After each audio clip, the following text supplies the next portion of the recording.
এই কথাগুলো মহিলাটা বলে ছোট্ট বাচ্চা 7 বছরের বাচ্চাটা ডাক দিয়া বলে মাগো তুমি কোনো চিন্তা করো না আমি না তোমার কলিজার টুকরা সন্তান আমি আমার আল্লাহর নামের কসম দিয়ে বললাম আমাকে নবীর দরবারে তুমি পাঠায়া দাও ওগো মা আমি নবীর দরবারে গিয়ে জিহাদে অংশগ্রহণ করে জিহাদের ময়দানে আমি শাহাদাত বরণ করি তোমাকে হাসরের ময়দানে শহীদের মা হিসাবে আমি নামটা লেখায়া দিব এই কথাগুলো ছোট্ট বাচ্চাটা যখন বলা শুরু করলেন মার কান্না থামায়া মা এবার হাসে আর ডেকে বলে বাবারে তুই ছোট্ট মানুষ তোকে নবীর দরবারে নিয়ে গেলে কি হবে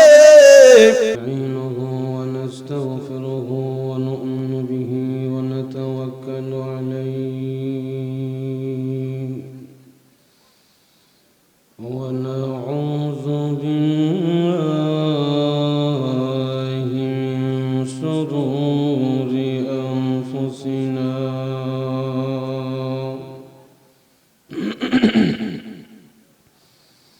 ومن سيئات أعمالنا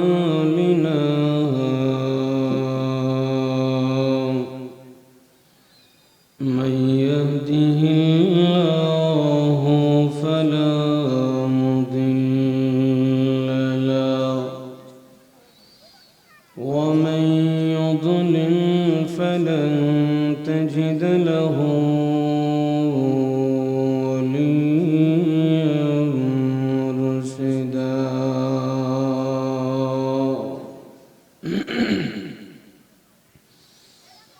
أما بعد فقد قال الله تعالى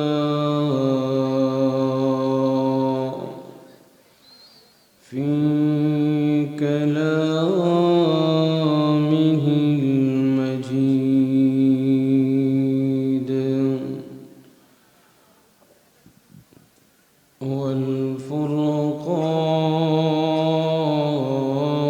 والفرقان الحكيم أعوذ بالله من الشيطان الرجيم بسم الله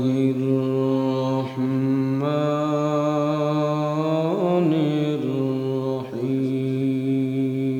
الرحيم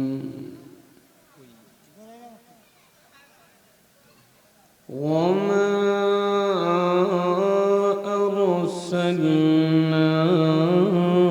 أرسلناك إلا رحمة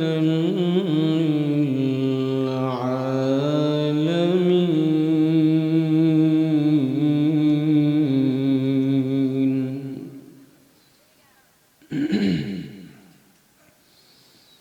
وقال النبي صلى الله عليه وسلم لا يؤمن أحدكم حتى أكون أحب إليه من والده وولده والناس أجمعين أو كما قال النبي عليه الصلاة والسلام وقال تعالى في شان حبيبه ومحبوبه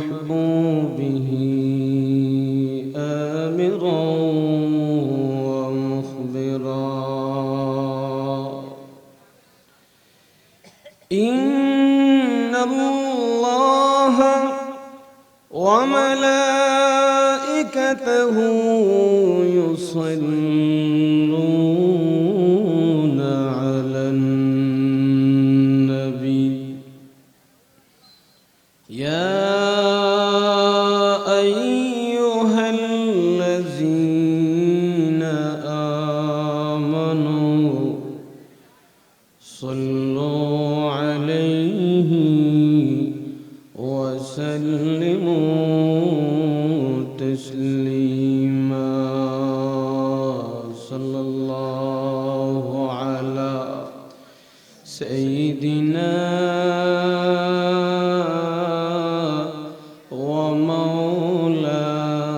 ومولانا محمد وعلى آله وأصحابه وسلم صلى الله على سيدنا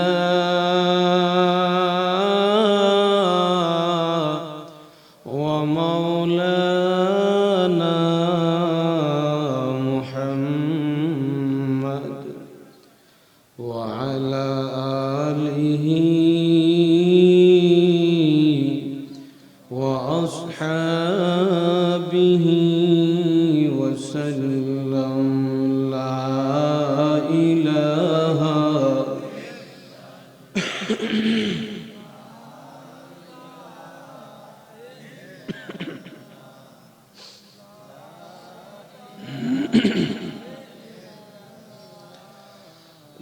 لا إله إلا الله لا إله إلا الله لا إله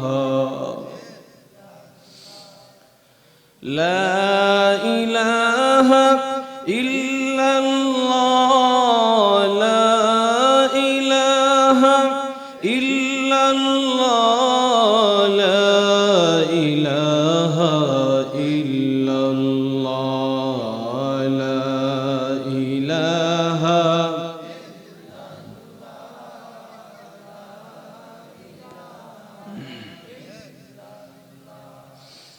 لا إله إلا الله لا إله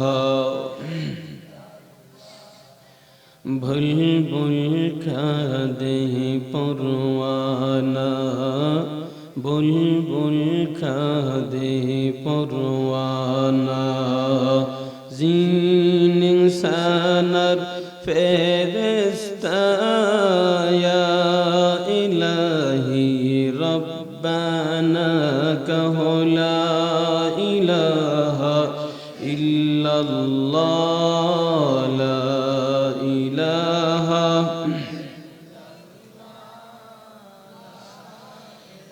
ला इलाहा इल्लल्लाह मुहम्मदुर রাসূলুল্লাহ সকলে জুড়ে শরীরে সাল্লাল্লাহু পেটুয়াজুরি পশ্চিম পাড়া সকল মুর্দেগানের মাগফিরাত কামনায় চতুর্থ বার্ষিকী ইসলামী মহাসম্মেলন আজকের এই ইসলামী মহাসম্মেলনের মহতারাম সভাপতি সাহেব উপস্থিত হযরত উলামায়ে কেরাম মুরব্বী ভাবারা যুবক ভাইরা পর্দার আড়ালের অত্যন্ত শ্রদ্ধেয়া অবলা সরলা মা ও বোনেরা আল্লাহ তাআলার দরবারে আমরা লাখ কোটি শুকর আদায় করি যে আল্লাহ তাআলা অত্যন্ত দয়া করে মায়া করে আমাদেরকে মেহেরবানি আর করুণা দিয়ে এই শীতের মৌসুমে আল্লাহ আমাদেরকে কমলের ভিতর থেকে আরামের বিছানার ভিতর থেকে উঠায়া যাচাই বাছাই করে কোরআনের মাহফিলে জান্নাতের মাহফিলে বেহেশতের বাগানে আসার ও বসার তৌফিক আল্লাহ তাআলা আমাদের জন্য করে দিয়েছেন। এই জন্য আমরা সকলে ভাই খুশি না বেজার? আওয়াজে একসাথে বলেন খুশি না বেজার? আল্লাহকে রাজি আর খুশি করার জন্য সকলেই কালিমাতুশ শুকর আদায় করে নেই একবার আলহামদুলিল্লাহ। মুহতারাম হাজিরিন, আলোচনা লম্বা সময় হবে না, অল্প সময়ে আলোচনা হবে। এই অল্প সময়ের ভিতরে আল্লাহ তাআলা আমার জবান দিয়ে এমন কিছু কথা বের করে দেখ, যেই কথাগুলো আপনাদের দিল থেকে ছাওয়া, আপনাদের দিলের খোরাক হয়, যে কথাগুলো আপনাদের দিল মন ভরে যাবে শুনলে, আপনাদের ঈমান বৃদ্ধি পাবে, এমন কিছু কথা আল্লাহ আমার জবান দিয়ে বের করে দেখ। এবং এই কথাগুলোর উপরে প্রথমে আমাকে এবং আপনাদের সকলকে আমল করার তৌফিক আল্লাহ দান করেন। জুড়ে বলেন আল্লাহুম্মা আমিন। মুহতারাম হাজিরিন, আমরা দুনিয়াতে আসছি, আমাদেরকে দুনিয়াতে কে পাঠাইলেন? আওয়াজে কথা বলবেন, কে পাঠাইলেন? আবার আমরা দুনিয়া থেকে কোথায় চলে যাব? কথা বলেন, আল্লাহর কাছেই চলে যাব নাকি? আল্লাহর কাছ থেকে আসছি, আবার আল্লাহর কাছে। যেমন দুনিয়ার নজির, দুনিয়ার দৃষ্টান্ত হলো বাড়ি থেকে, মার কোল থেকে সন্তান বিদেশে চলে গেলে কয়েকদিন বিদেশের মধ্যে 2-4-5 বছর ইনকাম রুজি কামাই করার পরে আবার মায়ের কোলে সন্তান ফিরে আসে। কথা কোন ঠিক না বেঠিক? ঠিক আমাদের দুনিয়াটা এরকমই একটা উপমা। আল্লাহ তাআলা আল্লাহর কুদরতের কাছ থেকে আমাদেরকে দুনিয়াতে পাঠাইলেন, আবার আল্লাহ তাআলা কয়েকদিন দুনিয়াতে গোড়ায়া ফিরাইয়া আমাদেরকে আবার আল্লাহর কাছেই কি করবেন? নিয়ে যাবেন। কথা বলেন ঠিক না বেঠিক? আমাদের দৌড়, আমরা যেদিকেই দৌড়ি না কেন, আল্লাহর কুদরতি হাতে আছে না নাই? কথা বলেন আছে না নাই? ছোট্টবেলায় আপনারা এলাকার মানুষ যারা ছোট্ট শিশু সময়, ছোট্টবেলায় আপনারা গড়ি আকাশে ওড়াইছেন নি? গড়ি ওড়াইছেন না? গড়ি চিনেন তো? আকাশে উড়ে যে একটা লেজ নাড়া নাড়ায়, এই গড়িটা যখন আকাশের উপরে উঠে যায় তখন এটা লেজ নাড়ায়া যার হাতে আছে তাকে বলে, তুমি চলে যাও, আমি আর ওইখান থেকে তোমার কাছে আসবো না, অনেক দূরে চলে গেছি। কতক্ষণ? কিন্তু সে যেখানেই চলুক, তার একটা ধূর রশি চালানেওয়ালার হাতে আছে না নাই? সে যতই বলে আসবো না, সে যদি রশি টানা শুরু করে তার কাছে আসতে হবে কিনা? ঠিক এই রকম ভাবে কবি বলেন, কাগজ কাট কর গুড়ি বানা কর ওড়া দিতা হে আসমান মে, इधर चाहो उधर चाहो रशी मेरे हाथ में। ছোট্ট একটা বাচ্চা গড়ি বানায় আকাশে ওড়ায়া দিলে, আকাশের ওপরে গড়ি চলে যাওয়ার পরে সে বলে আসবো না, আর বাচ্চাটা বলে যেদিকে যাও না কেন তোমার রশি কিন্তু আমার হাতে আছে। কথা কোন ঠিক না বেটি? ঠিক এইরকম ভাবে আমার আল্লাহ আমাদেরকে কয়েকদিনের জন্য দুনিয়ার ভিতরে পাঠাইয়া আল্লাহর কুদরতি হাতের রশিটাকে সামান্য একটু ঢিল দিয়ে ছেড়ে দিয়ে আমাদের খেলাগুলো আমার আল্লাহর কুদরতি দৃষ্টি দিয়ে আল্লাহ তাকায়া দেখে কিছু বলেন না। আল্লাহর পক্ষ থেকে আমাদেরকে কোনো আযাব গজব দেন না। যাই করি ক্ষমতা দিছেন হাতের রশিটা সামান্য একটু ডিল করে দিলে এই ডিলের ভিতরে আমার আপনার 70-60 বছর হায়াত কিন্তু অতিবাহিত হয়ে চলে যাইতেছে। কথা বলেন ঠিক কিনা? এই ছোট্ট হায়াতটা যখন অতিবাহিত হবে যাবে রে, একটা দিন আসবে আমার মাওলা ওই হাতের রশিটাকে টান মেরে দিবে, তখন কিন্তু আমি আবার মাওলার হাতে ধরা পড়ব। কথা বলেন ঠিক কিনা? এই জন্য আমার বাবাজিরা, ও মুসলমান বাবাজি, লক্ষ্য করে শুনেন, বেশি সময় আপনাদেরকে নিয়ে কাটানোর মতো ইচ্ছা আমার নাই। কয়েকটা কথা বলবো, জরুরি কথা, কথাগুলো দিলে ঢুকাইবেন। রাজি আছেন ইনশাআল্লাহ? রে মুসলমান বাবাজি, পরিষ্কার হয়ে গেল এই দুনিয়াটা আমার আপনার জন্য চিরস্থায়ী জায়গা না। কথা কোন ঠিক না বেটি? এই দুনিয়া থেকে অবশ্যই আমাকে কবরে যেতে হবে। আর দুনিয়া থেকে কবরে যাওয়ার পরে আমাকে জিজ্ঞাসা করনেওয়ালা আছে না নাই? জোরে কোন আছে না নাই? এই জন্য কবরে যাওয়ার সামানা, কবরে গিয়ে প্রশ্নের জবাব থেকে আমাকে মুক্ত করার ব্যবস্থা এই ছোট্ট হায়াতের ভিতরে আমাকে আপনাকে ব্যবস্থা করতে হবে। কথা কোন ঠিক না বেটি? এই জন্য কয়েকটা সবক আপনাদের সামনে বলবো। এক নম্বরে, কবরে মুক্তি পাওয়ার জন্য, দুনিয়াতে সফলতার জিন্দেগি অর্জন করার জন্যে আমাকে প্রথমে আমার ঈমান মজবুত করতে হবে। জোরে বলেন ঠিক না বেটি? এক নম্বরে আমার ঈমানটাকে আমি পাকাপোক্ত করতে হবে। কারণ আমার জিন্দেগির সমস্ত নেক আমল কবুল হওয়া না হওয়ার পিছনে আমার ঈমান হলো ফাউন্ডেশন। কথা কোন ঠিক না বেটি? ঈমানের ভিতরে যদি সামান্য পরিমাণে ত্রুটি থাকে রে, জিন্দেগি ভর নামাজ পড়তে পারবো, রোজা করতে পারবো, জিন্দেগি ভর আমি আমল কামাইতে পারবো, কিন্তু সেই আমলগুলো ঈমানে ত্রুটি হওয়ার কারণে আমার আল্লাহর কাছে পৌঁছবে না। জুরে কোন ঠিক না বেটি?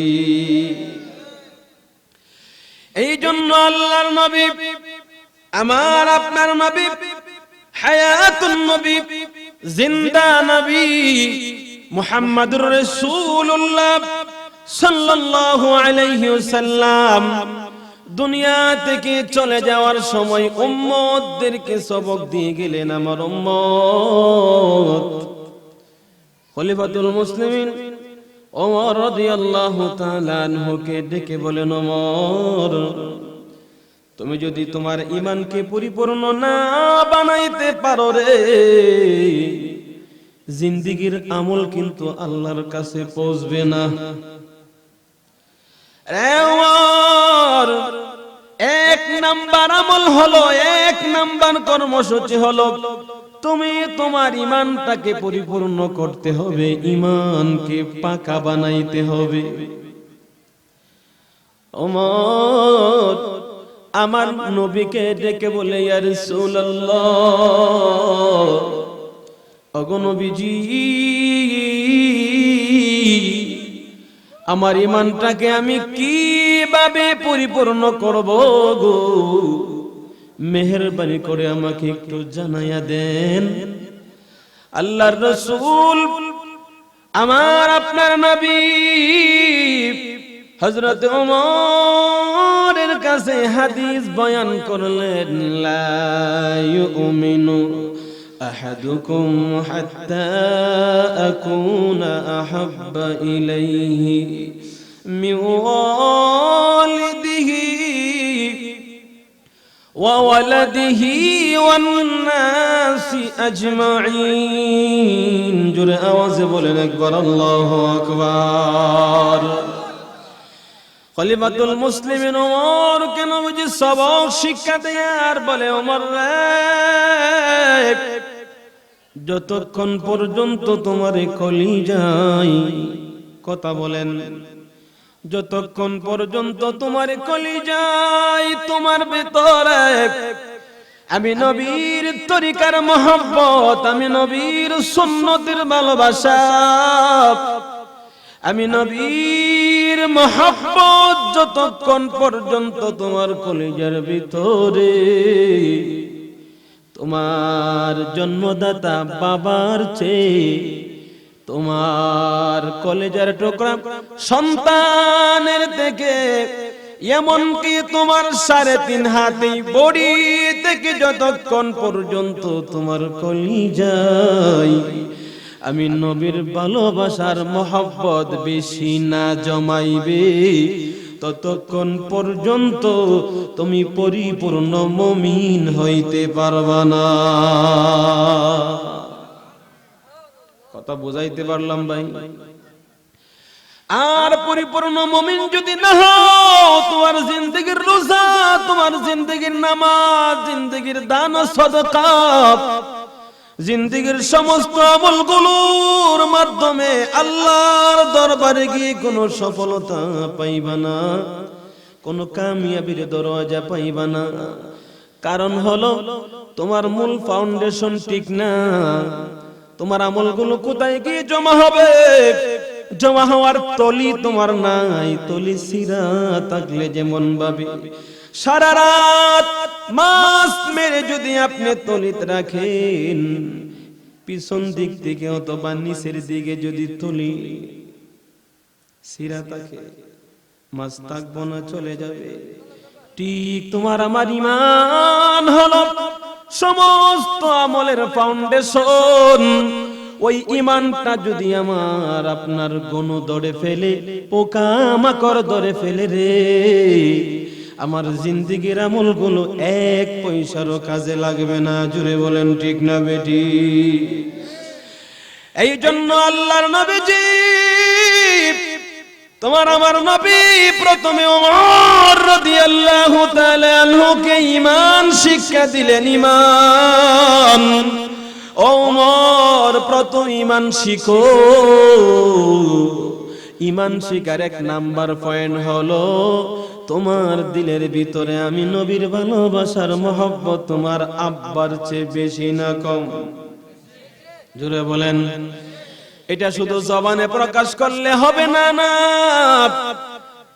জনসমুদ্রে, রাস্তাঘাটে, আমার চলার পথে, আমার জীবনের ভিতরে সব জায়গায় কথাটা প্রমাণ করতে হবে। জোরে বলেন ঠিক না বেটি? সাহাবায়ে কেরামদের ভিতরে হযরতে আবু বকর সবচেয়ে নরম সাহাবী। কথা কোন ঠিক না বেটি? নরম সাহাবী। এই জন্য আবু বকরের শানে বলা হয়েছে আরহামু উম্মতি, আমার উম্মতের ভিতরে সবচেয়ে বড় রহম দিলওয়ালা, দয়া মায়ার দিলওয়ালা হলো আমার আবু বকর। ওই আবু বকরের ঈমানটা দেখেন। আবু বকর নরম সাহাবী, ঈমানের ভিতরে যখন ত্রুটি এসে যায়, আবু বকর তখন নরম না, গরম হয়ে যায়। হযরতে আবু বকর রাদিয়াল্লাহু তাআলা আনহু আল্লাহর নবীর দরবার থেকে আবু বকর সিদ্দিক রাদিয়াল্লাহু তাআলা আনহু নবীর দরবার থেকে বাড়ির দিকে রওনা হয়ে গেল। বাড়ির দিকে খেয়াল করে কথা শুনবেন ভাই। হযরতে আবু বকর বাড়ির দিকে রওনা হইলে বাড়ির কাছাকাছি প্রতিমধ্যে গিয়ে দেখে ওনার আব্বা আবু কুহাফা তখনও ইসলাম ধর্ম গ্রহণ করে নাই। আবু কুহাফা কয়েকজন লোক নিয়ে একটা জায়গায় দাঁড়ায় কথা বলতেছে, আলোচনা করতেছে। একটা কথা আবু বকরের কানে পৌঁছে গেল রে, যেই কথাটার ভিতরে আমার নবীর শানে বেয়াদবি হয়ে গেছে। হযরতে আবু বকর বাবা কথা বলতেছে, বাবার জবান দিয়ে এমন কথা বের হয়ে গেছে যে কথাটা আমার নবীর শানে বেয়াদবি হয়ে গেল। হযরতে আবু বকর একটা সেকেন্ড দেরি করে নাই, কে কথা বলছে এটা দেখার সুযোগ নাই। একটু সামনে গিয়া কদমটা বাড়াইয়া হযরতে আবু বকর হাতটা উঠাইয়া বাবার গাল বরাবর ঝুঁকে হাতের 5টা আঙ্গুলকে সোজা করে টাচ করে একটা থাপ্পড় বসায়া দিল। উপস্থিত লোকেরা জিজ্ঞাসা করে, আবু বকর রে, আমরা সকলে তোমাকে নরম জানি, আমরা সকলে তোমাকে আদর্শ সন্তান হিসাবে জানি, তুমি না আমাদের এলাকার ভিতরে সবচেয়ে ভালো মানুষ, কিন্তু এখন যে কাজটা করেছো, তোমার বাবার গালে তুমি থাপ্পড় মারলা রে, এই কাজটা কিন্তু ভালো হয় নাই। আবু বকর এবার নরম গরম সুরে ডাক দিয়া বলে, তোমাদের জানা নাই আমি নরম হতে পারি, কিন্তু আমার নবীর শানে যে জায়গায় বেয়াদবি শুরু হয়ে যাবে আমি আবু বকর সেখানে নরম নয়। আবু বকর ওই জায়গার ভিতরে আমি তরবারির চেয়ে আরো বেশি দাঁড়ালো। যেরকম আল্লাহু আকবার। এই কথা বলে আবু বকর হুঙ্কার দিয়ে ডেকে বলে, তোমাদের জানা নাই, ভালো করে শুনিয়া রাখো রে, আমার আব্বার কপালটা ভালো। যখন আমার আব্বার জবান দিয়ে এমন কথা বের হয়ে গেল যে কথা আমার নবীর শানে বেয়াদবি হয়ে যায়, এই সময়ে যদি আমি আবু বকরের হাতে তরবারি থাকতো রে, আমি আমার আকাশের মালিক আল্লাহর নামের কসম দিয়ে বলি রে, এতক্ষণের ভিতরে আমার হাতের তরবারি দিয়ে আমার বাবার মাথাটা দেহ থেকে আমি আবু বকর আলাদা করে জমিনে ফেলে দিতাম। কারণটা কি? আমার নবীর শানের বেয়াদবি সহ্য করা, কথা বলেন, সহ্য করা যায় না। কারণ এটা হলো ঈমানের দাবি। জোরে কোন ঠিক না বেটি? কিসের দাবি এটা? আমার সামনে নবীর শানের বেয়াদবি হবে আর আমি যদি মাথাটা নিচু করে চলে যাই, তাহলে বুঝতে হবে আমার ঈমানের ভিতরে ত্রুটি আছে, আমার ঈমানে কোনো পরিপূর্ণ হয় নাই। কথা বলেন ঠিক না বেটি? এই জন্য নবীজি 1 নাম্বার সবক দিলেন, যতক্ষণ পর্যন্ত তোমার প্রাণের বাবার চেয়ে তোমার মহব্বতের বাবা, যেই বাবা তোমাকে জন্ম দিয়েছে, এই বাবার চেয়ে মহব্বত তোমার দিলে যতক্ষণ বেশি না জমাইবে, ততক্ষণ পরিপূর্ণ মুমিন বলে তোমার পরিচয় তুমি দিতে পারবা না। যারা বলেন ঠিক না বেঠি? এই জন্য আমার ঈমানকে পরিপূর্ণ করতে হলে 1 নাম্বার দাবি হলো আমার বাবার চেয়ে মহব্বত আমার কলিজায় কম না বেশি? জোরে আওয়াজে বলেন, কম না বেশি? 2 নাম্বারে আল্লাহর রাসূল আরেকটা পয়েন্ট ধরেছেন। নবীজি বলেন, ওমর, যতক্ষণ পর্যন্ত তোমার কলিজায় তোমার বাবা নয়, তোমার কলেজের টুকরা সন্তানকে তুমি দুনিয়ার ভিতরে সবচেয়ে বেশি মহব্বত করো। কথা বলেন ঠিক না বেটি? আমার মহব্বত আমার সন্তানের জন্য কম না বেশি? জুড়ে বলেন, কম না বেশি? আল্লাহর রাসূল ডেকে বলেন, ও ওমর, যতক্ষণ পর্যন্ত তোমার কলিজায় তোমার ছেলে তোমার সন্তানের চেয়ে বেশি মহব্বত আমার জন্য তোমার কলেজায় না জমাইবে, ততক্ষণ পর্যন্ত তুমি তোমাকে পরিপূর্ণ মুমিন বলে দাবি করতে পারো না।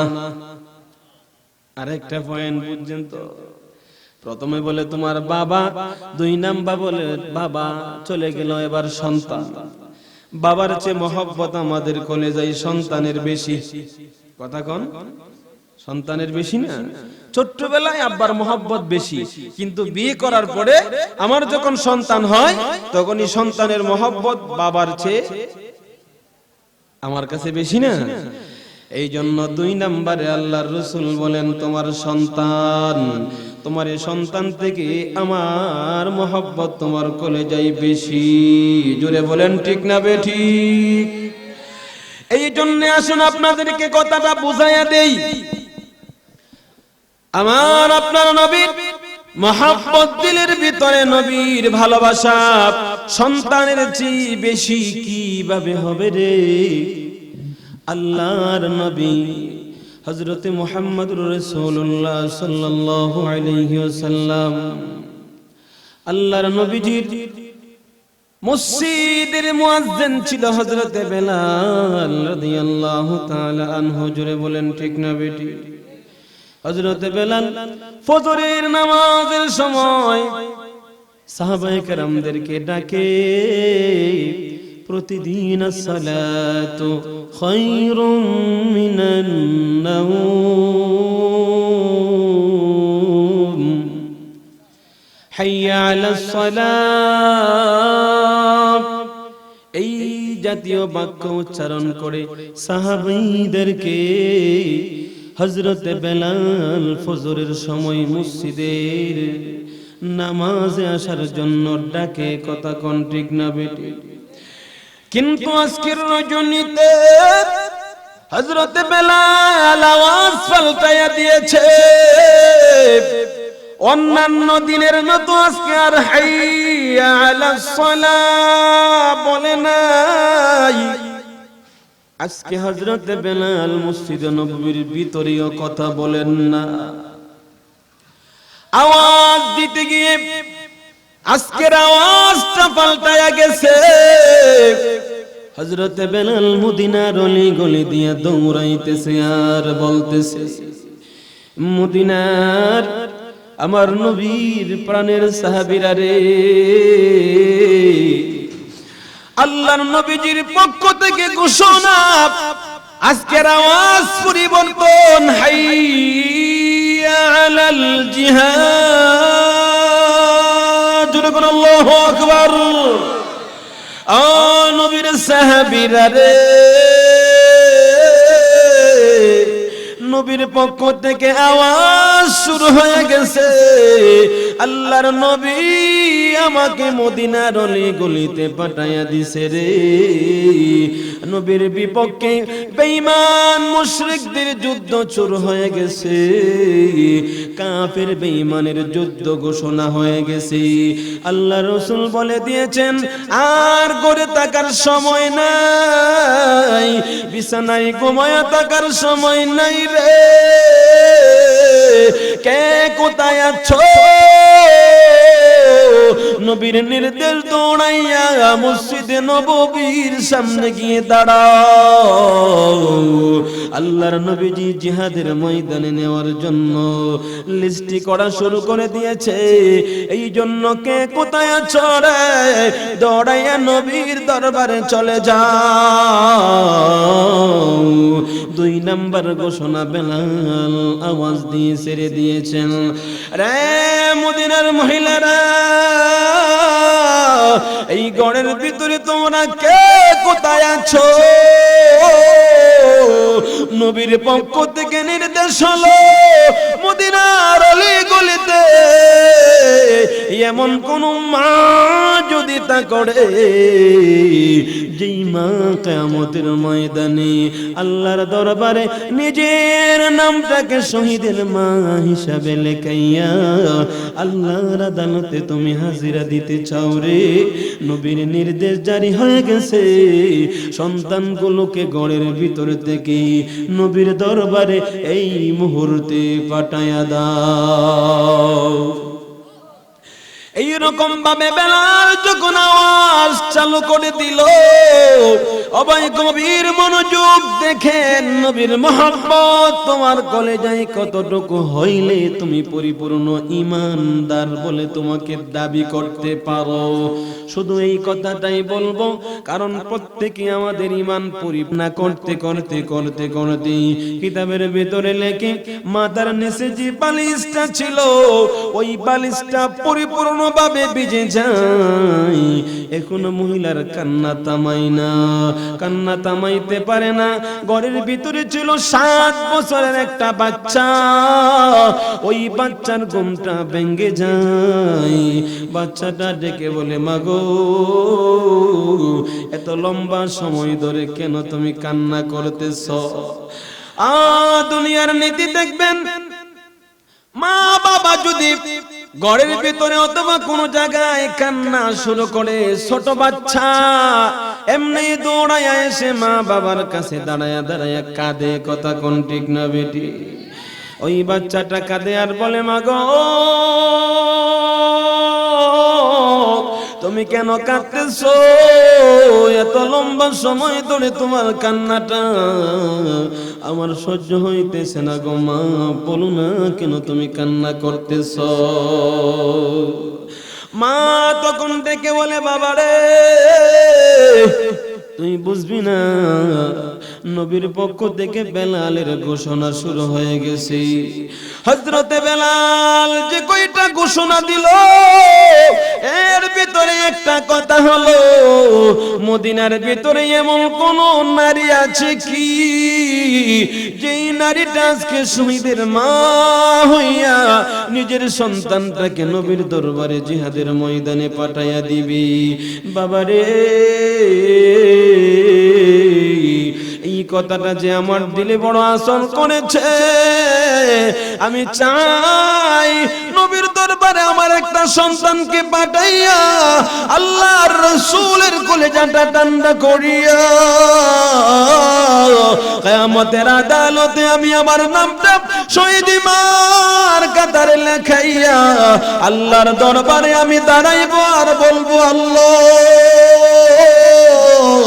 দুনিয়াতে তেমন কোন আমল করতে পারি নাই, তবে তোমার বন্ধুর কথা শুনে একটা সন্তান কুরবানি দিয়েছিলাম। জোরে কন্না আল্লাহু আকবার। রে বাবা, তো আমার ঘরের ভিতরে এমন কোন সন্তান নাই। কয়েকদিন আগে তোর বাবা জিহাদে গিয়ে শাহাদাত বরণ করে জান্নাতবাসী হয়ে গেছে রে। এখন আমি কি করব? আমার এই কলিজার ব্যথাটা কোন জায়গায় আমি সরাইতে পারি নাই। এই জন্য কান্না করতে করে করে করে আমি কলিজার ব্যথাটাকে আস্তে আস্তে করে সরানোর চেষ্টা করতেছি। এই কথাগুলো মহিলাটা বলে, ছোট্ট বাচ্চা 7 বছরের বাচ্চাটা ডাক দিয়া বলে, মাগো তুমি কোনো চিন্তা করো না, আমি না তোমার কলেজার টুকরা সন্তান। আমি আমার আল্লাহর নামের কসম দিয়ে বললাম, আমাকে নবীর দরবারে তুমি পাঠায়া দাও।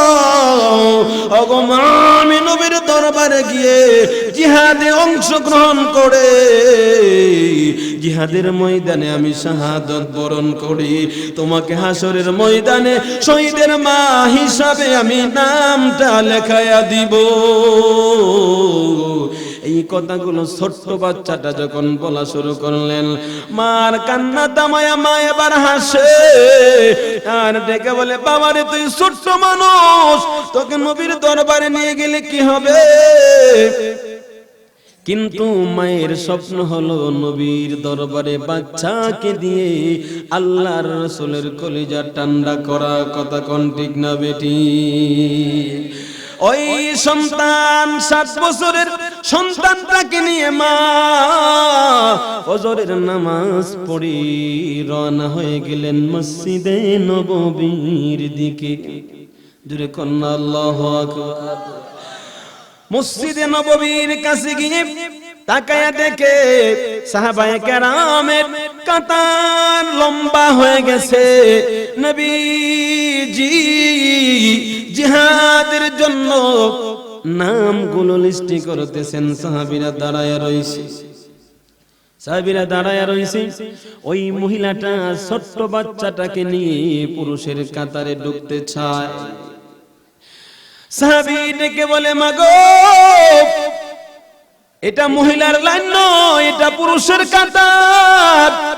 নবীর পক্ষ থেকে নির্দেশ হলো আজকের জিহাদে মহিলাদেরকে নেওয়া যাবে না। মহিলাটা বলে, আমি আসি নাই, আমার বাচ্চাটা পুরুষ, এটা মহিলা না। এই বাচ্চাটাকে নিয়ে আসলাম, এই বাচ্চাটাকে আমি আজকে জিহাদের ময়দানে পৌঁছাই দেব। নবীর হাতে দিয়ে আমি মা শহীদের মা হয়ে আল্লাহর কাঠ করে আমার নামটা হাজির করতে চাই। মুহাম্মদে রাসূল কাকে বলে ভালো করে শুনালেন। সাহাবী আবার ডেকে বলে, মাগো আল্লাহর রাসূলের পক্ষ থেকে নির্দেশ, আমার নবীর পক্ষ থেকে নির্দেশ হলো ছোট বাচ্চাকে জিহাদের ময়দানে আজকে নেওয়া হবে না, কারণ নাবালক বাচ্চা জিহাদের ময়দানে যাওয়ার উপযুক্ত হয় নাই, তাকে জিহাদের ময়দানে নেওয়া যাবে না, নবীর নির্দেশ নাই। ওই সাহাবীর সাথে মহিলাটা কথা বলতে বলতে আওয়াজ বৃদ্ধি হয়ে গেলে আল্লাহর নবীর কান মোবারক পর্যন্ত আওয়াজ পৌঁছে যায়। আমার নবী ডেকে বলেন, সাহাবী রে কিসের আওয়াজ শোনা যায়? সাহাবী ডেকে বলে, ইয়া রাসূলুল্লাহ, ইয়া হাবিবাল্লাহ, ওগো নবীজি তাকায় দেখেন না, এই মহিলাটাকে কত না বুঝাইলাম, এটা পুরুষের লাইন, মহিলার কাতার না। ছোট বাচ্চাকে জিহাদের ময়দানে নেওয়া যায় না, মহিলাকেও জিহাদের ময়দানে নেওয়া হবে না। নবী গো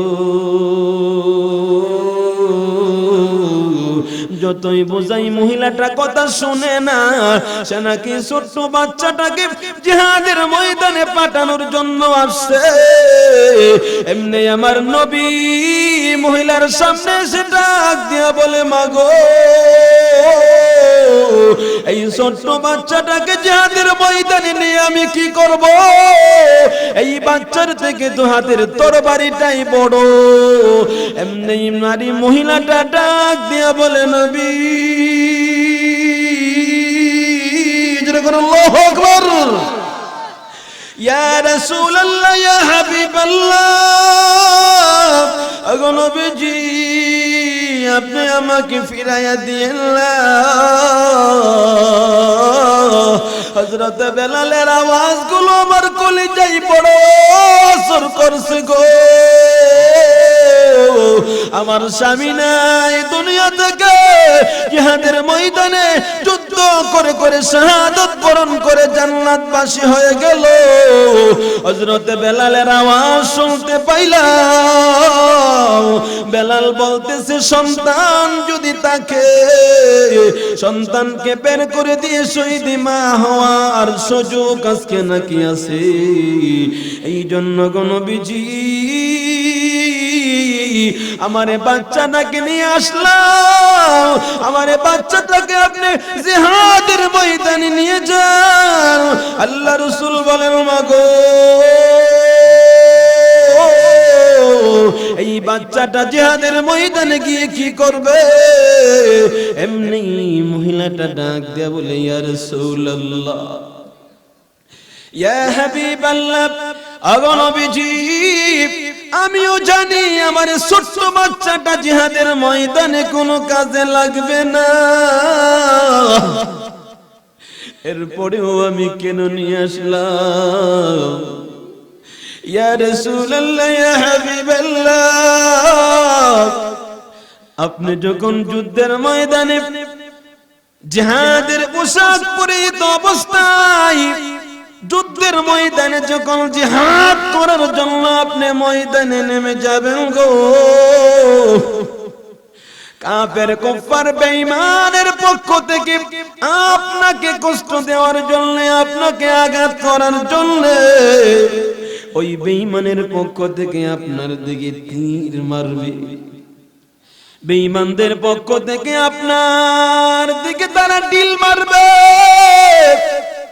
ওই বেঈমানেরা যখন আপনাকে তীর মারবে, জিহাদের ময়দানে তীর ঠেকানোর জন্য প্রত্যেকটা যোদ্ধার হাতে এক একটা করে লাঠি থাকতে হয়। জোরে কোন ঠিক না বেটি? যেই লাঠিটা দিয়া জিহাদের ময়দানের আঘাতগুলোকে প্রতিহত করা হয়। এবার মহিলাটা চিৎকার মাইরা রাসূলকে ডাক মারছে, নবী গো, আমার দিলের আশা হলো, আমার দিলের বড় তামান্না, আমার এই বাচ্চাটা জিহাদের ময়দানে যদিও কোনো কাজে না লাগে, আপনাকে যখন বেঈমান কাফের কুফারেরা তীর মারবে গো, আপনি আমার বাচ্চাটাকে জিহাদের ময়দানে ডাল হিসাবে ব্যবহার করবেন। জোরে কোন আল্লাহু আকবার। ইয়া রাসূলুল্লাহ, ইয়া হাবিবাল্লাহ, ওগো নবীজি, জিহাদের ময়দানে আপনার সামনের দিক দিয়ে যখন তীর আসবে, এই তীরটা আপনার গায়ে স্পর্শ করার আগে আগে আপনি আমার বাচ্চাটাকে আপনার হাত মুবারক দিয়ে ওই তীর বরাবর আমার ছোট্ট বাচ্চাটার বুকটা আপনি দড়ে দিবেন। তীরগুলো আমার বাচ্চার বুকে ঢুকতে ঢুকতে আমার বুকের বাচ্চাটা জাজরা হয়ে যাবে। আবার আপনার ডান বাম চতুর্দিক থেকে যেই দিকে কাফের বেঈমানদের আঘাত আসবে গো, আমার বাচ্চাটাকে আপনি আপনার আঘাতের দিকে দৌড়ে আমার বাচ্চাটার মাধ্যমে আপনি প্রতিহত করবেন আঘাতগুলো। আমি চাই আপনার পবিত্র দেহ মুবারকের ভিতরে কাফের বেঈমান মুশরিকদের একটা আঘাত যদি লেগে যায় আর আমার কানে যদি খবরটা আসে গো, ওগো নবীজি, আমি বরদাস্ত করতে পারবো না। কিন্তু আমার সন্তানের বুক যাত্রা হয়ে আমার সন্তানটা শহীদ হয়ে গেলে আমি মার বুকে কোনো ব্যথা নাই, কারণ আমার সন্তানটাকে আমার নবীর জন্য কুরবান করতে পারলাম। আল্লাহু আকবার। আমার সন্তানটাকে আমি নবীর জন্য কুরবানি দিলাম। হাশরের ময়দানে আমার আল্লাহ যেদিন আমাকে ডাক দিয়ে তাকে আমি জিহাদের ময়দানে নবীর হাতের ডাল বানায়া দিয়েছিলাম। জোরে কোন আল্লাহু আকবার। আর জোরে কোন আল্লাহু আকবার। লা ইলাহা, জোরে পড়েন, লা ইলাহা ইল্লাল্লাহ, লা ইলাহা,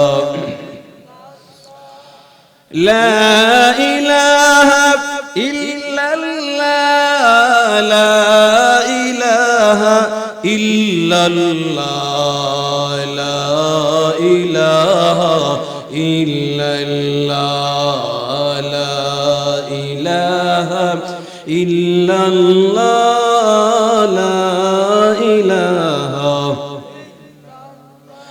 লা ইলাহা ইল্লাল্লাহ, মুহাম্মাদুর রাসূলুল্লাহ সাল্লাল্লাহু আলাইহি ওয়াসাল্লাম। ও আমার মুসলমান বাবাজি রে, আল্লাহর নবীজির সামনে ওই নারীটা নবীর মহব্বত নিয়ে যখন এই বক্তব্যগুলো ছেড়ে দিল, আমার নবী মহিলাটার জন্য দোয়া করলেন। বাচ্চাটার মাথায় হাত বুলাইয়া মাকে ডেকে বলেন, মা গো, দোয়া করে দিলাম তাকে নিয়ে তুমি চলে যাও, বড় হয়ে গেলে নিয়ে আসবাম, আমি তাকে জিহাদের ময়দানে পাঠাবো। ওই মহিলাটা বাচ্চাটাকে নিয়ে তখন বাড়ির দিকে কদম বাড়ায়। ছোট্ট বাচ্চাটা মায়ের দিকে তাকাইয়া এবার জবান খুলে কথা শুরু করে দিয়েছে, যেরকম আল্লাহু আকবার। বাচ্চাটা ডেকে বলেন, মা গো, আমাকে কোথায় নিয়ে যাও? মা ডেকে বলে, বাবারে, চেষ্টা কম করি নাই, নবী তোকে জিহাদের ময়দানে মঞ্জুরি দেই নাই, এই জন্য নবীর অর্ডার আমাকে শুনতে হবে। রাসূল বলে দিয়েছেন চলে যাওয়ার জন্য, আসো চলে যাই, আর এখানে তাকা যাবে না। এবার বাচ্চাটা ডাক দিয়ে বলে, মা গো, তাহলে একটু সুযোগ আমাকে দাও, আমি নবীর সাথে দুইটা কথা বলতে চাই। জুড়ে কন্যা আল্লাহু আকবার। এই বাচ্চাটা মার কাছ থেকে গিয়ে আল্লাহর রাসূলের কাছে গিয়া ছোট্ট বাচ্চাটা এবার ডাক মারছে, ইয়া রাসূলুল্লাহ, ইয়া হাবিবাল্লাহ, নবীজি, আপনি নাকি আমাকে জিহাদের ময়দানে যাওয়ার মঞ্জুরি দেন নাই। নবী গো, আপনি আমাকে ফিরাইয়া দিয়েন না, আমি যে মাওলার সাথে, আমার আল্লাহর সাথে আমি কসম করে ফেলেছি, যতক্ষণ পর্যন্ত আমার মাকে শহীদের মা না বানাইব, ততক্ষণ পর্যন্ত আমি আমার বাড়ি যাব না। ইয়া রাসূলুল্লাহ, ইয়া হাবিবাল্লাহ, আপনি আমাকে জিহাদের ময়দানে নিয়ে যান। নবী এবার বলেন, তোমাকে জিহাদের ময়দানে নিয়ে গেলে কি হবে, কি করতে পারবা তুমি? ছোট্ট বাচ্চাটা এবার ডেকে বলে, ইয়া রাসূলুল্লাহ, ইয়া হাবিবাল্লাহ, ওগো নবীজি, আমিও জানি জিহাদের ময়দানে আমি কোনো কাজে আসব না, তবে আমি ছোট্ট মানুষ, আমি একটা জিনিস আমার মায়ের কাছ থেকে শিক্ষা গ্রহণ করেছি।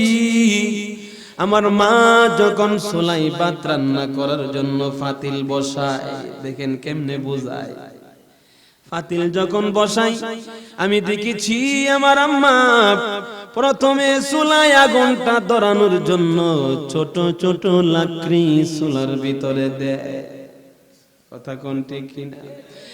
এরপরে যখন চুলায় আগুনটা বড় হয়ে যায়, আমি দেখেছি আমার মা বড় বড় লাকড়ি গুলো চুলার ভিতরে ঢুকাইয়া দেয়।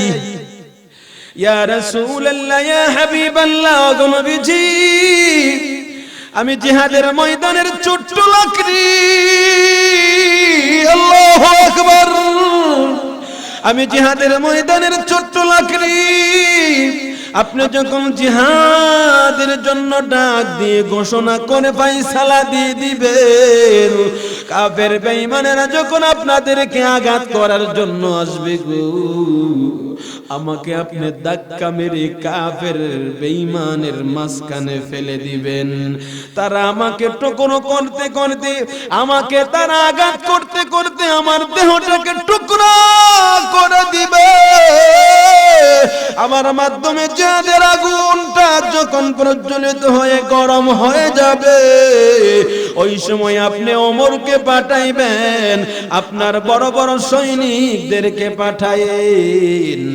এই কথাগুলো বাচ্চাটা বলে নবীজি শুনে মুস্কি হাসি মারছে, জোরে কোন সুবহানাল্লাহ।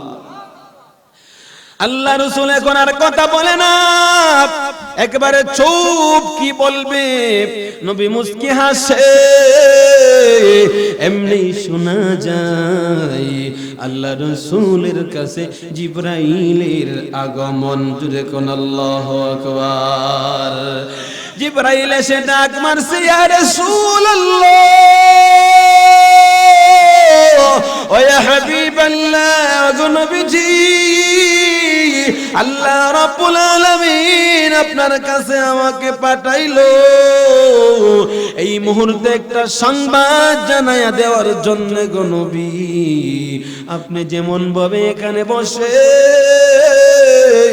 যুদ্ধের ময়দানের লিস্টি লিপিবদ্ধ করতেছেন, আল্লাহ জানায়া দিয়েছেন আজকের জিহাদের একটা লিস্টি আল্লাহ রাব্বুল আলামিন আরশের ভিতরে ফেরেশতাদেরকে নিয়ে তৈয়ার করতেছে। আর আল্লাহ জানায়া দিয়েছেন আল্লাহর কুদরতি লিস্টির ভিতরে আপনার এই ছোট্ট সাহাবীর নামটা আল্লাহ রাব্বুল আলামিন এক নম্বরে লিপিবদ্ধ করেছে। এই জন্য বাবাজি বলতেছিলাম যে কথাটা, ঈমানকে পরিপূর্ণ করব আমরা। ঈমান পরিপূর্ণ করা আমাদের এক নাম্বার সবক। জোরে বলেন ঠিক না বেঠিক? আরো জোরে বলেন ঠিক না বেঠিক? প্রথমে বলছি লম্বা কথা বলবো না, শুধু একটা কথা আপনাদেরকে শিখাইয়া গেলাম। এই কথাটা হলো আমাদের সমস্ত আমলের ফাউন্ডেশন হলো ঈমান। জোরে কোন ঠিক না বেঠিক? সবকিছুর ফাউন্ডেশন কি কথা বলেন? ঈমান। ঈমান যতক্ষণ পরিপূর্ণ না হবে আমার জিন্দেগির আমল ব্যর্থ।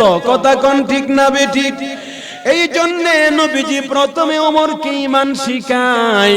ওমর ঈমানদার বলে তোমাকে তখনই তুমি প্রকাশ করতে পারবা যখন তোমার কলিজায় আমি নবীর ভালোবাসার মহব্বত তোমার বাবা থেকে তোমার সন্তান থেকে বেশি হবে। জোরে কোন সুবহানাল্লাহ। এই জন্য ভাইয়েরা আমার, আমাদের ভালো করে স্মরণ রাখতে হবে নবীর ভালোবাসার মহব্বত আমাদের কলিজায় আমার আব্বার চেয়ে বেশি না কম? কথা বলেন। আমার আব্বার চেয়ে বেশি না কম? আমার ছেলের চেয়ে বেশি না কম? আমার দেহ থেকে বেশি না কম? কথা বলেন। এমন কোন মৌকা যদি আসে যেই মৌকায় যেই পরিস্থিতিতে নবীর ইজ্জত টিকায় রাখার জন্য, নবীর সম্মান দুনিয়াতে টিকায় রাখার জন্য, নবীর সুন্নতকে দুনিয়াতে টিকায় রাখার জন্য ডাক চলে আসছে তোমার আব্বা কুরবান করে দাও, তোমার সন্তানকে কুরবানি দিয়ে দাও, এমন কি তুমি নিজেও নবীর শানে কুরবানি হয়ে যাও, তখনই বুঝে আসবে দুনিয়াতে ইমানদার কয়জন বাকি আর কয়জন বেঈমান। কথা কোন ঠিক না বেটি?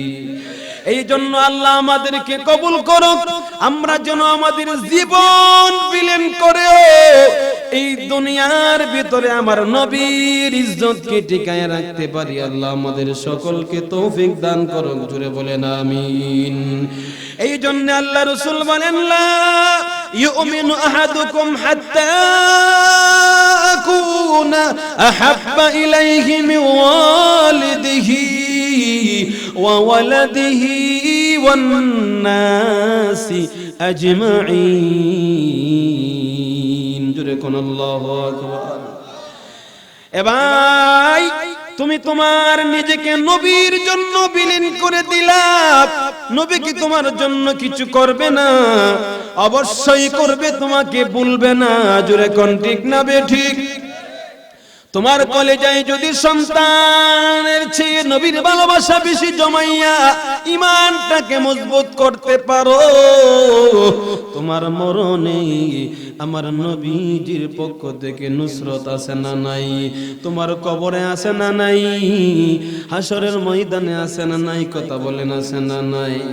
জ্বলন্ত প্রমাণ 2 মিনিটে কথাটা বলেই শেষ করে দিব। হযরত বেলাল রাদিয়াল্লাহু তাআলা আনহু যেই দিন জবান দিয়ে হাবশা থেকে নবীর কদমে এসে পড়লেন লা ইলাহা ইল্লাল্লাহ মুহাম্মাদুর রাসূলুল্লাহ, বেলাল বলে ওই দিন থেকে আমার কলবের ভিতরে আমার নবীর মহব্বত এমন ভাবে আমি জমাইলাম, বেলালের মালিক আঘাত করতে করতে করতে করতে বেলালকে রক্তাক্ত করে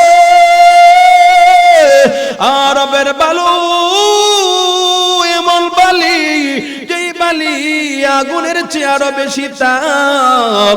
এই বালি নই বালির মধ্যে লোহা গরম করে লোহার আংরা নিচে রেখে বেলালকে শোয়া চাপ মেরে ধরে বেলাল জবান দিয়া বলে আল্লাহু আকবার, জোরে বলো আল্লাহু আকবার। হযরতে বেলাল বলে জানো না আমার কলিজাও যদি চিরে যায়, আমার কলিজাও যদি পুড়ে যায়, আমার দিল থেকে নবীর মহব্বত দূর করতে পারবা না। জোরে বলেন ঠিক না বেঠিক? এই জন্য নবী দুনিয়াতে নাই, নবী মদিনা থেকে রওজা পাকে যখন শুয়ে গেল হযরতে বেলাল ও হযরতে আবু বকরের কাছে একটা দূর মাইরা এর কাছ থেকে অনুমতি লয়, আবু বকর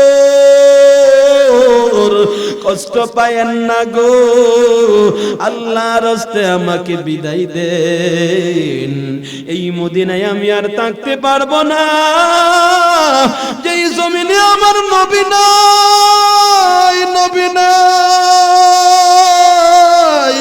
এই জমিনে আমি বেলাল নাই। জুড়ে কোন আল্লাহু আকবার। যেই মসজিদের মুসল্লায় আমি বেলাল ইকামত দিলে আমার নবী আল্লাহু আকবার বলে ইমামতির মুসল্লায় দাঁড়াইতো, আজকে আমার নবী নাই, আমি বেলাল মুসল্লায় দাঁড়াইয়া ইকামত দিতে পারবো না। হযরতে বেলাল একটা দৌড় মারলো, মদিনা ছেড়ে নিজের জন্মভূমিতে চলে গেল। একদিন, 2 দিন নয়, 6 মাস। কোন কয় মাস? 6 মাস হয়ে গেল বেলাল মদিনার দিকে তাকাই না, চোখ দিয়ে পানি জোর জোর করে কান্না করে আর বলে নবী নাই, এই ভূমিতে আমি কিভাবে থাকবো? আমি সকাল হয়ে গেলে বের হইলে যেই জায়গায় তাকাই সেই জায়গায় আমি নবীর আসর পাই। জোরে কোন আল্লাহু আকবার। কত সাহাবীগুলো আমাকে সালাম করে। আজকে 6টা মাস হয়ে গেল আমি বেলালের অপেক্ষায় আছি, কোন সময় আমার বেলাল আমাকে একটা সালাম দিবে। রে বেলাল, 6 মাস পর্যন্ত তোমার একটা সালাম আমি পাই নাই, একটা সালামের জন্য আমি অপেক্ষায়। হযরতে বেলালের ঘুম যখন ভেঙে গেল, একটা সেকেন্ড আর দেরি করে নাই, এমন এক দৌড় মারলো রে, দৌড়াইতে দৌড়াইতে নবীর রওজার কাছে এসে চিৎকার মারলো, ইয়া রাসূলুল্লাহ, ইয়া হাবিবাল্লাহ, আপনি আমাকে ভুল বুঝেন না গো, আমি আপনাকে বলি না, আমি আপনাকে বলি না। এই কথাগুলো বলে বেলাল এবার নবীর রওজা পাকে দাঁড়ায়া সালাম করে, আসসালামু আলাইকা ইয়া রাসূলুল্লাহ। সাহাবীরা সাক্ষী দেয় বেলাল সালামটা করতে দেরি হয়, রওজা পাকের ভিতর থেকে নবীজির সালামের প্রশ্নের জবাবের আওয়াজগুলো আমরা নিজেরাও আমাদের কানে শুনতে পাই। ও ভাই, এটা হলো মুহাব্বত। কথা কোন ঠিক না বেটি? লা ইউমিনু আহাদুকুম হাত্তা আকুনা আহাব্বা ইলাইহি মিন ওয়ালিদিহি ওয়া ওয়ালাদিহি ওয়ান নাসি আজমাইন। এই রকম মুহাব্বত যখন আমাদের সামনে চলে আসবে, তখনই আমরা আমাদেরকে মুমিন বলে দাবি করতে পারবো। কথা বলেন ঠিক না বেটি? আর যারা বলেন ঠিক না বেটি? এই জন্য এরকম নবীর মুহাব্বতের আলোচনা করে করে আমাদের ঈমানকে পরিপূর্ণ করার জন্য এরকম জলসা আমাদের প্রতি বৎসরে করার দরকার আসেনি? কথা বলেন আসেনি? আমার আলোচনা শেষ, আর আলোচনা করব না।